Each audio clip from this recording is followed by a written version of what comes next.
So, if you're watching this, you've probably thought about starting an AI business, whether you're a professional or you're an agency owner that either wants to transition to AI or you're already selling AI, but you know you could be making more. I'm going to talk to you about the AI business nobody is building for whatever reason and why it's going to pay better. So, I'll state the obvious right away. The AI opportunity is definitely real. Most people are just using the wrong model. And what you'll notice in all these dead ends I have is the common theme of everybody selling and framing the exact same thing, that is going to lead to a price war. And in price wars, the cheapest product always wins because the perceived value is seen the same. So, a couple of examples of this: chatbot agencies, pretty much dead. And I'd say this for voice reception agencies, AI outbound calling agencies. And the reason behind it is there's this like value gimmick of like, 500 bucks a month retainers. But most of the time, the product never gets built to a point where it's a finished product. It's always in refinement. The client is never fully in love with it and never gets to launch. And we usually see from the past students of my accelerator, we're seeing churn be very bad in these specifically. Next, you have the GoHighLevel resellers. Is very common. Somebody buys a snapshot off a famous coach, thinking, "Oh, it's such a logical thing." The problem with the AI market is common sense is not so common. So everybody thinks that HVAC shops or home service businesses are the best target. Everyone goes in and targets them with these same three solutions. And then the guys in the space have no idea what a good solution or a bad solution is. So they go for the cheapest or the one that's lowest risk to them. GoHighLevel, the reason why it fails mainly though is you're reselling someone else's tool. You have no IP, you have no moat. Someone can easily just come in underneath you and sell for cheaper and they'll get the same thing. And yeah, that's the main thing I'd say about GoHighLevel sellers. Number three is the automation freelancers. These guys are guys that might use N8N, Make.com, Zapier, if you know any of these, and they'll go in and they'll do maybe 3 or 4 automations for a company and think they can charge them long term over time.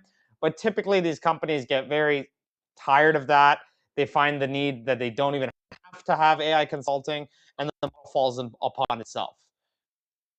Though I do think the people making the real money in AI are doing something completely different. It's I've been teaching for a very long time. But before I explain it, I want you to know why you should listen to me, why I'm a guy worth listening to.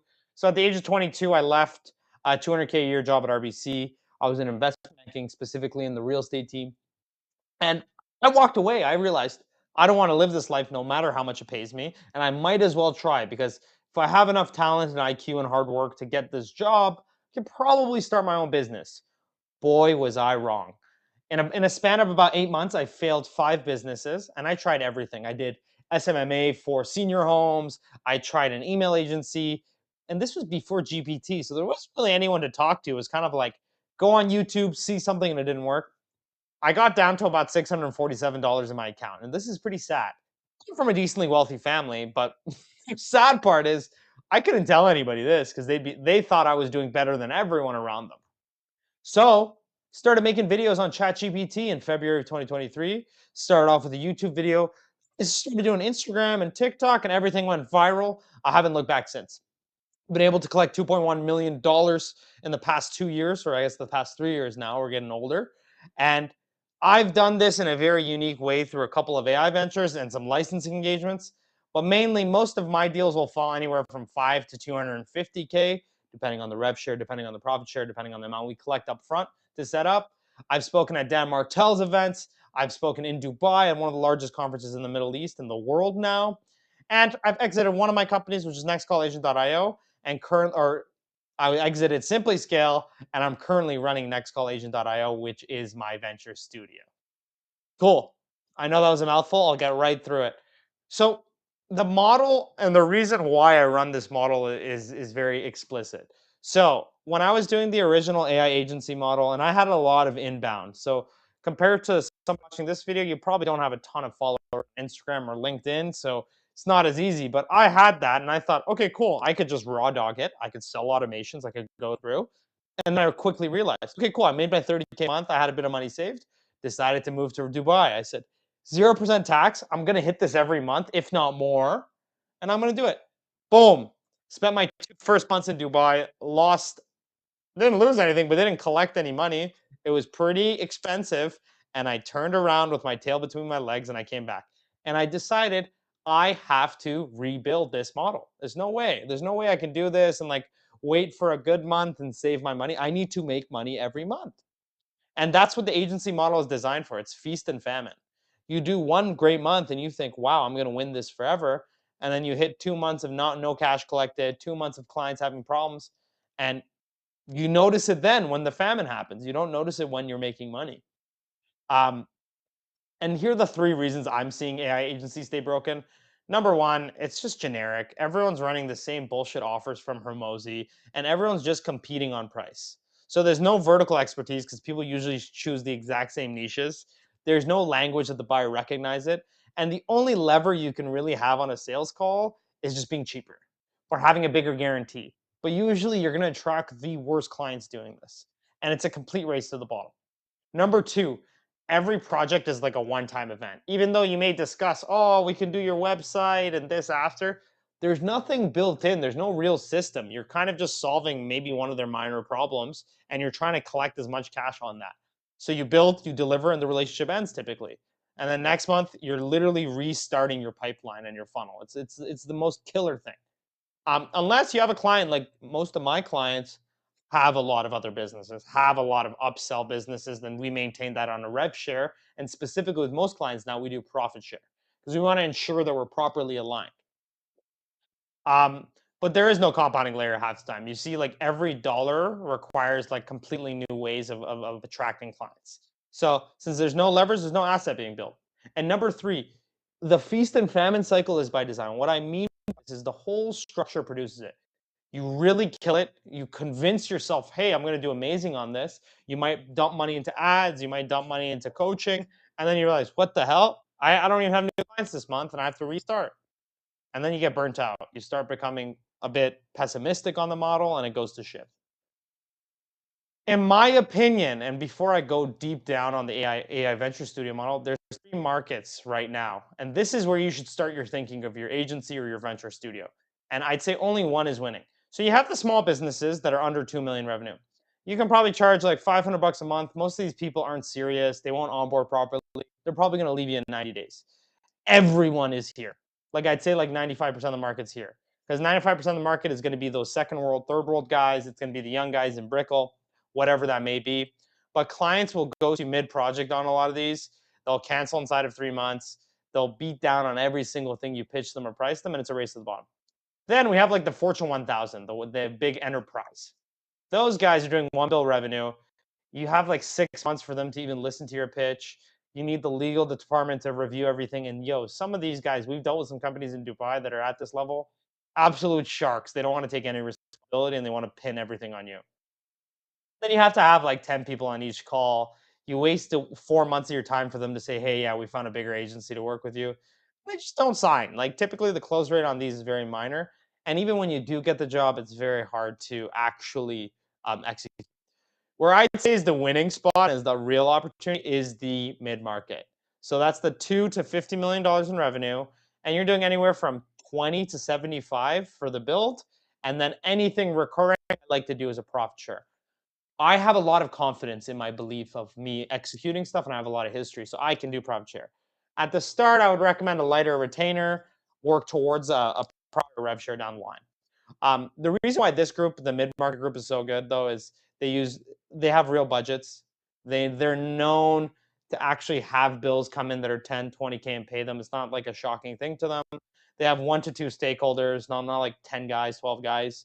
They're years behind on technology though, and they're willing to adopt, and they don't have all these weird security provisions that these enterprise companies do. And then they actually have the knowledge because they've scaled the business to a decent size that the small businesses don't have, and they're not bombarded by a lot of these like cold emails and like Indians. It's crazy, and they would actually pay for outcomes that move their numbers. These guys won't even take like $1,000 risk. These guys won't take any risk until it's perfectly vetted, and by that time they're gone. I wouldn't say they're just better at are just better paying though. They're better to work with. So typically the smaller clients will ghost after the first invoice, will disappear without warning. You'll have to do all these resets. The mid-market guys, they pay on time, they communicate like professionals, and the partnership compounds. They usually have other companies that are mid-market. And I would say like they respect your work and price. They understand the value and they sign the proposal. And they have a network that compounds. Because usually to be successful in the mid-market, you earned it yourself. You're not like an enterprise guy that just got hired in management. But more importantly, all of your friends are typically that level of success too. Because we've noticed our clients typically attract similar people to them. It's very rare we see a very rich client with just a bunch of poor friends. It doesn't happen for us. And I've realized this very simple, but the way I like to summarize the business model, and it's the AI Venture Studio model that I've coined, is step one, you're your one dream client. This could be something like a 50 attorney personal injury firm in Texas, for example. But you want to pick a specific company inside a specific vertical, not a category, a company. You really want to be like, hey, this would be my dream. I could build with these guys. I could go in and do so much with them. Step two, you're gonna do a custom build for them. Because in order for them, for you to charge the price, but more importantly, for them to get something that they're gonna get extreme value, it needs to be custom. So this could be like an intake, qualification, and case routing system. I have a couple of students that do this specifically. And then step three is you're going to standardize what worked, especially like it's a law firm in the same state. And then you're going to sell the same solution to every other similar firm. And then you're going to do a licensing agreement with those firms. And you might even give some of your builds to the original company that invested in you, depending on how much they can partner. But the essential meaning of it is you build once and you sell it many times. Essentially pinpoint and then scale it out. The reason you need to get to this app, especially even if you're starting, you don't want to be a vendor, you want to be a partner. You want to be in their operations. You essentially want to be so deep in there that they'd be stupid to even think of letting you go. You want to have a recurring relationship. You're looking for a client, or they're looking to be your client for years. Because that's how you actually get value and find what's in the market, especially if they are truly a dream client that's expanding. You want a strategic seat at the table. You want to be hard to remove and hard to replace, as I said. And most importantly, you don't want to compete with anybody. These vendors that provide one level of service or anything, they're going to get kicked out the second a better tool comes out or a software update happens. The vendors, they're highly replaceable in price. They're project by project. They don't really, they don't push anything. The client pushes them around. And clients, believe it or not, like women, don't like that. They want direction. The client is paying you these big prices because they trust in your judgment better than theirs in what you're doing.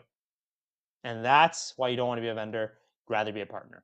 Next, um, I would say this is how I would stack working with these dream clients. This is how I typically do it. So if I put these numbers for you guys, but mine is typically 5 to 10K, depending if it's a 2 week or a 10 or a 4 week discovery. But essentially, you want to start off with a paid discovery where they literally pay you to go into their company and do all this. Because if you're just pitching on the call, it's going to be very difficult to go through. But you're doing a deep operational analysis, you're interviewing everyone that's important, you're doing a written recommendation of their AI strategy with all of the different proposals that you think would be good for them. This way, they pay money to actually get your true valued opinion, not just whatever you'd sell. But most importantly, if they want to step back and not do it, that's fine.